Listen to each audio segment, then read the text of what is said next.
बिस्मिल्लाहिर्रहमानिर्रहीम, अस्सलाम वालेकुम। जैसा कि हम अपने ENT के सेशन को कवर करने की कोशिश कर रहे हैं, इसमें हमने ईयर के बारे में डिस्कस किया, नोज़ की मुख्तलिफ बीमारियों के बारे में डिस्कस किया और कोशिश की कि अपने चाहने वालों को, अपने ऑडियंस को ये बता सकें कि मोटी मोटी बीमारियां क्या हो सकती हैं, उनकी होम रेमेडीज क्या हो सकती हैं और किन कंडीशंस में आपने अपने डॉक्टर्स के पास फौरन रश करना है। इसी सिलसिले को अब थोड़ा सा हम आगे बढ़ाते हैं और ओरल डिजीजेस के बारे में डिस्कस करना स्टार्ट करते हैं। मुंह की बीमारियां जो मोटी मोटी सी आती हैं हमारे पास अक्सर नॉर्मली, हम उसके बारे में आज डिस्कस करेंगे और कोशिश करेंगे कि लोगों को आगाही दे सके कि ये किस वजह से प्रॉब्लम्स होती हैं। सो अगर हम ओरल डिजीजेस के बारे में डिस्कस करें तो इन डिजीजेस में सबसे जरूरी ओरल अल्सर्स हैं, यानी कि मुंह में छालों का हो जाना, मुंह में जख्मों का हो जाना, ये बहुत ही ज्यादा कॉमन है। So let us start with the oral ulcers. जब हम ओरल अल्सर्स के बारे में डिस्कस करते हैं तो ओरल अल्सर्स जो हैं उसको हम डिफरेंट कैटेगरीज में डिफरेंशिएट करना स्टार्ट करते हैं, उसकी क्लासिफिकेशन स्टार्ट करते हैं।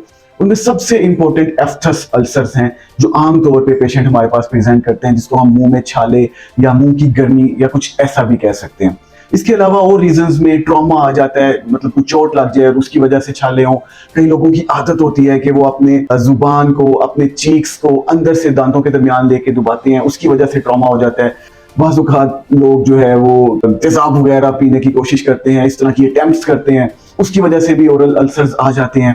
फिर अगर इसको आगे लेके चलें तो स्टोमक की बहुत सारी डिजीजेस हैं, एसिडिटी है, जर्ड है, क्रोन्स डिजीज है, अल्सरेटिव कोलाइटिस है, सीलिक डिजीज है जिसको हम पहले डिस्कस कर चुके हैं, उसमें भी ये इशू आता है। ड्रग्स बहुत सारी ऐसी हैं जो कि ओरल अल्सर्स काज करती हैं, जिनमें स्टीरॉइड्स हैं, गोल्ड है और ऑटोइम्यून डिजीजेस हैं जिसमें रीटर्स है, बीचेट है। डिफरेंट किस्म के वायरसेस हैं जो ओरल अल्सर्स काज करते हैं, जिसमें हर्पीज वायरस है, HSV है।